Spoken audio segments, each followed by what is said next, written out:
monde, hello, bienvenue dans ma cuisine en ce samedi fin d'après-midi. Donc il est 18 h, ce sera bientôt l'heure de l'apéro. Et puis c'est un petit peu sur ce thème que je vous ai donné rendez-vous aujourd'hui pour cette recette en live.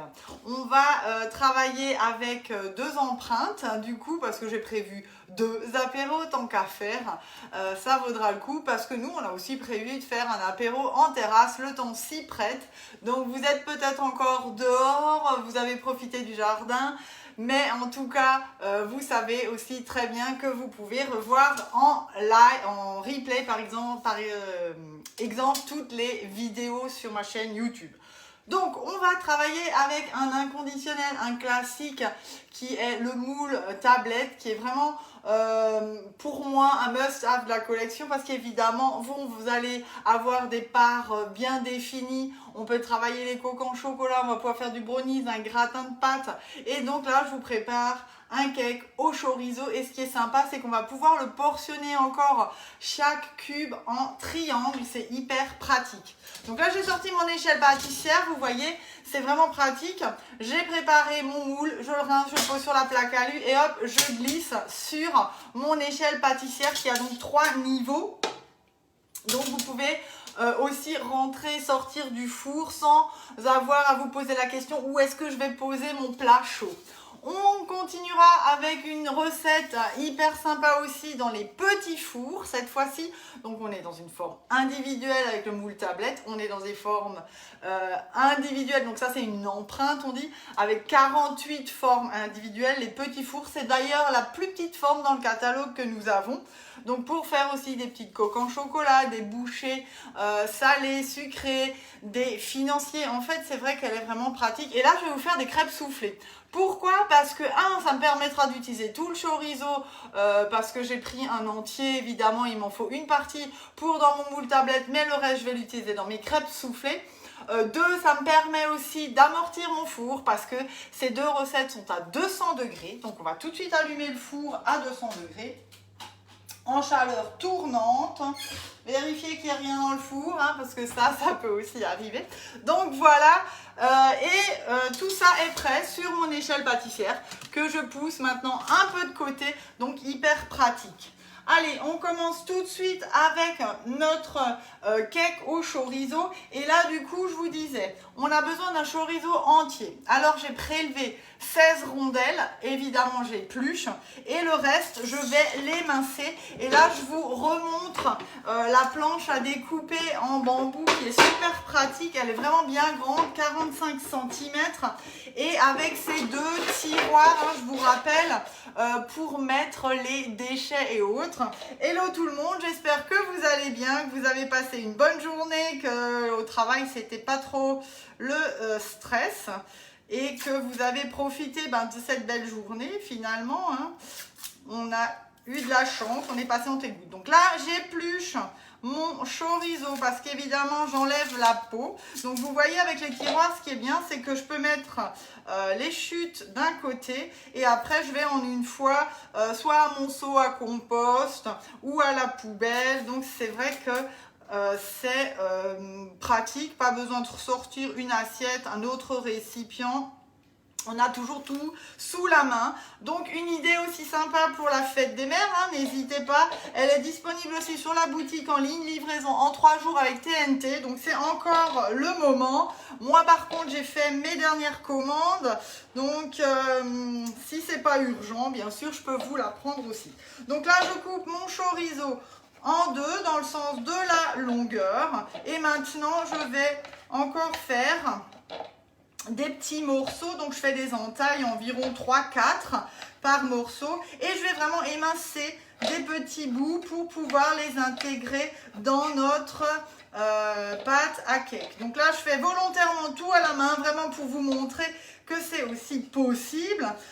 On aurait bien évidemment pu sortir le tornado, là vous faites comme vous avez envie.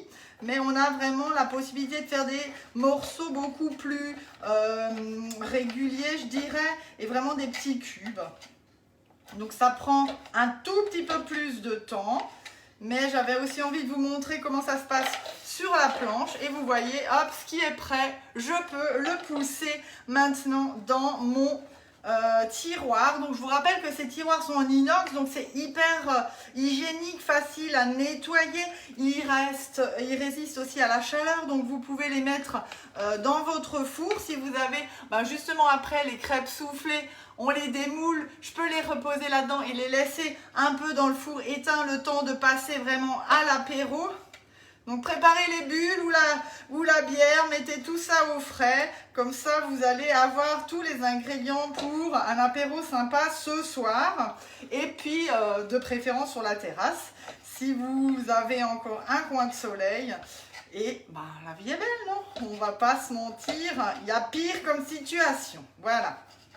Allez, on y va, on termine avec ce chorizo. Donc moi j'ai pris du fort, vous pouvez prendre du doux, il y a aussi de l'extra fort. Attention parce que en chauffant effectivement il développe un peu plus le goût. Donc ça il faut bien le choisir quand même. Si vous n'aimez pas trop quelque chose de piquant, je vous recommande de prendre le doux. Là, perso, j'ai pris du fort. Dans la recette, je n'ai pas spécifié, mais à vous de voir vraiment ce qui vous plaira et en fonction de ce que vous allez prendre et faire. Voilà. Donc, vous voyez, impeccable sur ma planche. Tout est prêt avec ma préparation. Donc là, je sors mon miroir. Je range celui-là, je m'en occupe tout à l'heure et on y va, on attaque notre pâte. Simplement, dans mon cul de poule, j'ai de la farine, de la maïzena, c'est un peu pour alléger la pâte, et un demi-sachet de levure. Je vous rappelle que pour tamiser, j'utilise simplement mon fouet, ça suffit vraiment largement. Hello tout le monde, je vois qu'il y a des monde qui s'est connecté, c'est super sympa. Alors oui, les horaires ont un peu changé, vous n'avez pas trop l'habitude de me voir en soirée, mais la semaine a été un peu folle. Mon pichet verseur, ma cuillère magique, je mélange mes partie liquide. Donc là, c'est de l'huile, du lait et des œufs. Donc il y a 3 œufs, 30 g d'huile, 80 g de lait pour celles qui veulent le faire encore en live en même temps. C'est tout à fait possible. On a 140 g de farine, un demi-sachet de levure et 30 g de maïzena. Vous avez tout, un chorizo, 100 g de gruyère et on est parfait. Donc là, j'ai tout mélangé.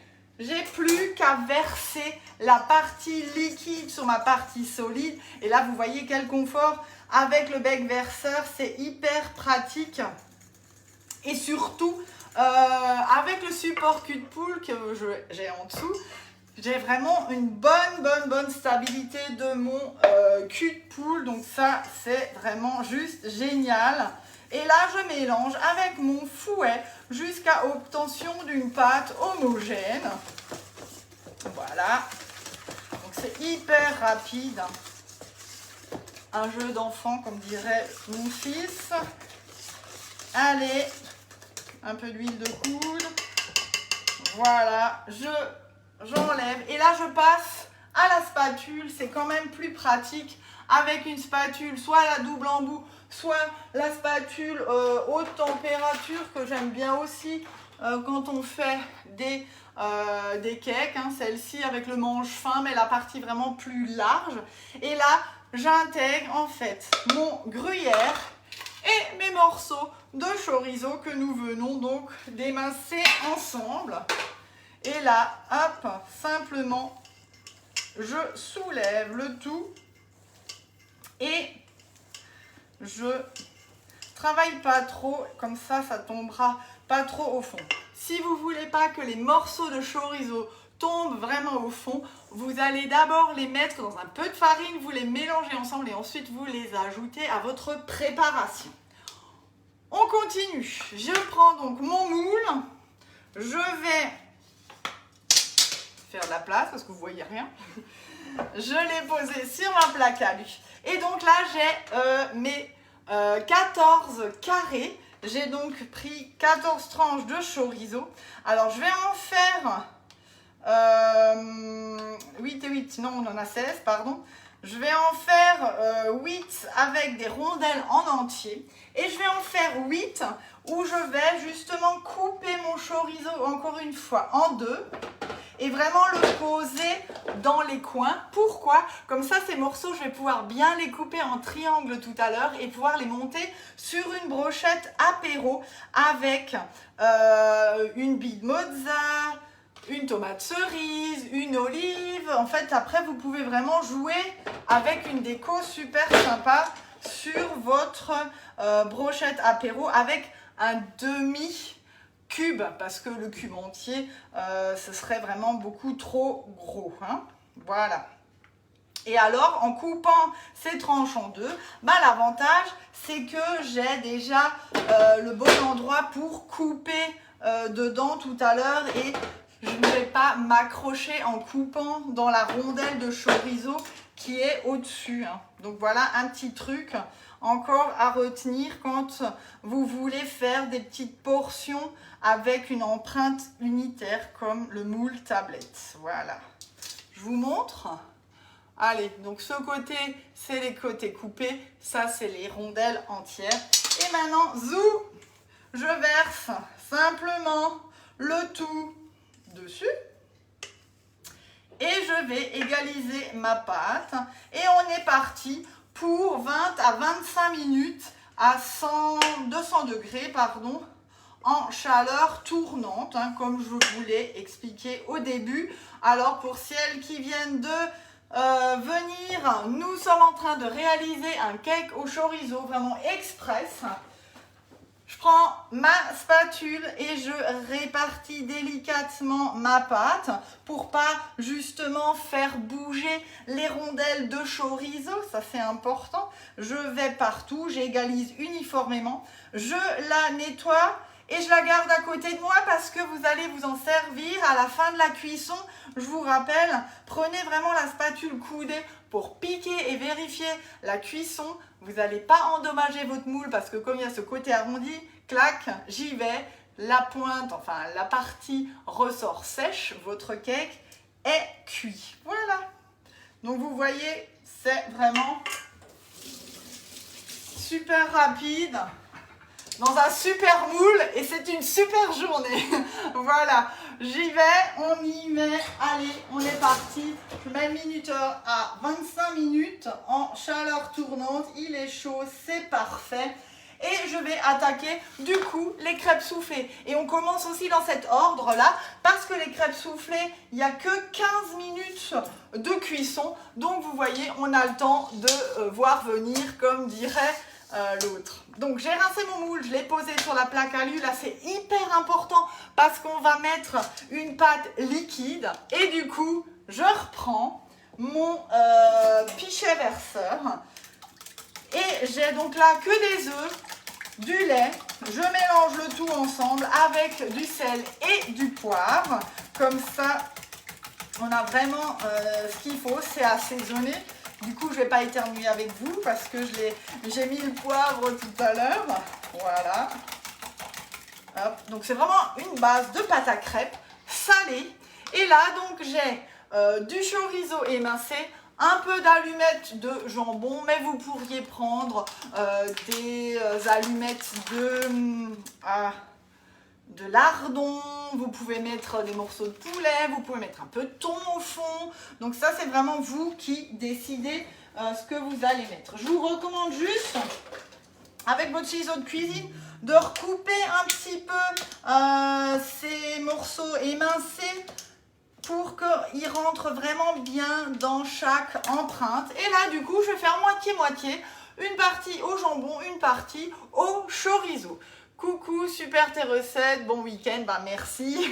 Pareillement, n'hésitez pas si vous avez des questions. Combien d'œufs et de lait pour les crêpes? Allez, c'est parti dans les ingrédients. On note 2 œufs, 125 g de farine, 250 g de lait, du sel, du poivre, une barquette de lardons, jambon, allumettes, voilà, chorizo, ce que vous avez envie de mettre, et 70 grammes de gruyère. C'est tout pour nos 48 petits fours.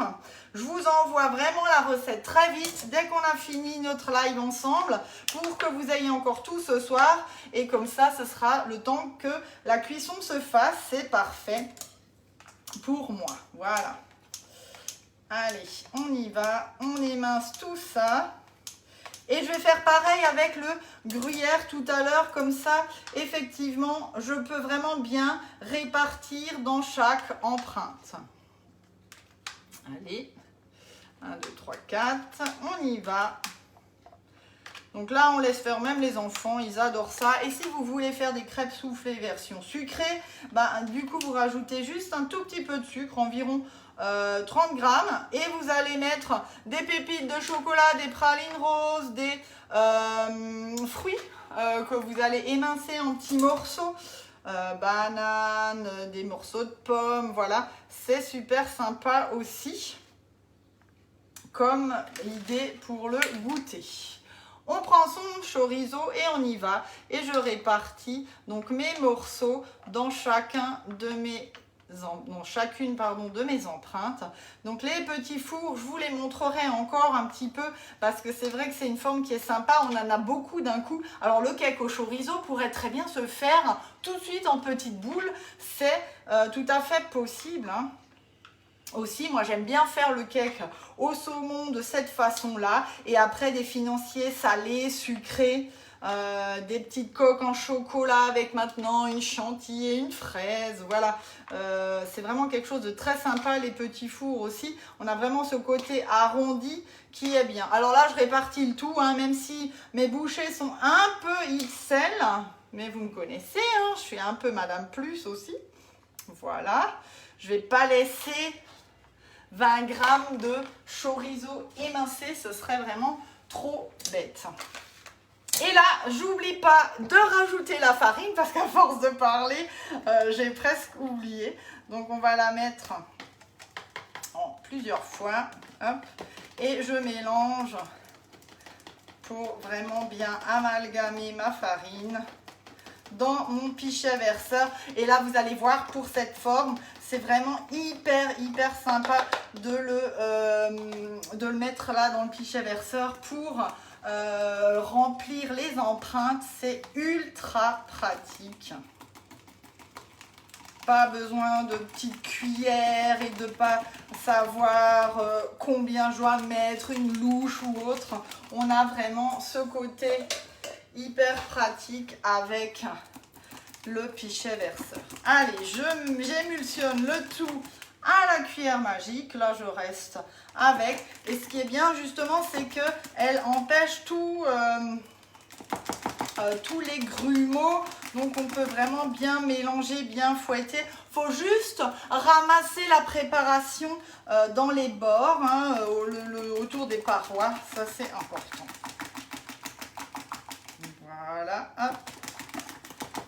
On a vraiment une belle pâte à crêpes. Voilà.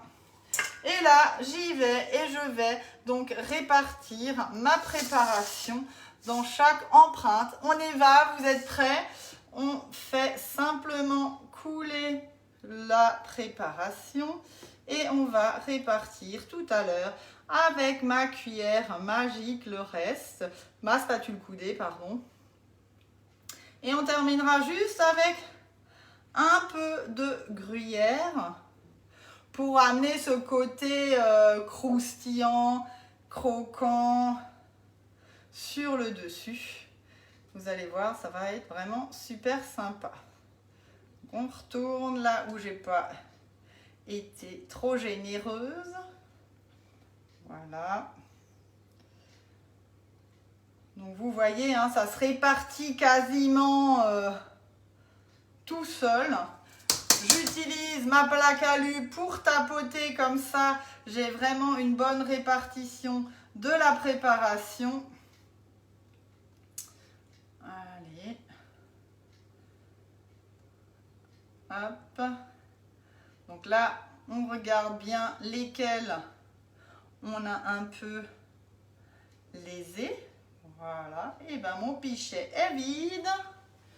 Et je reprends donc ma spatule et je répartis simplement, hop, là où il n'y a pas trop de masse dedans. Et encore, on était vraiment bien là un petit peu. Donc vous faites d'abord le côté chorizo et ensuite le côté jambon. Et là, je reprends mon ciseau, je prends mon gruyère. Donc là, c'est 70 grammes pour celles qui veulent le faire en même temps.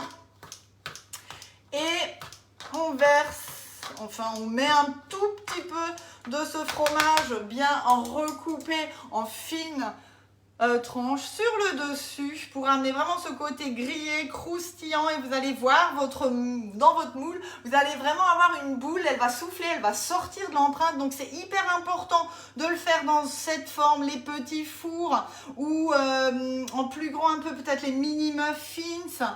Mais il faut vraiment une forme qui ait des bords assez hauts pour donner cette impulsion, parce que sinon vous allez avoir quelque chose de très plat. Ça, c'est pas faisable par exemple dans les mini tartelettes, dans les petits cubes. Je pense que là c'est aussi faisable, ça sans problème.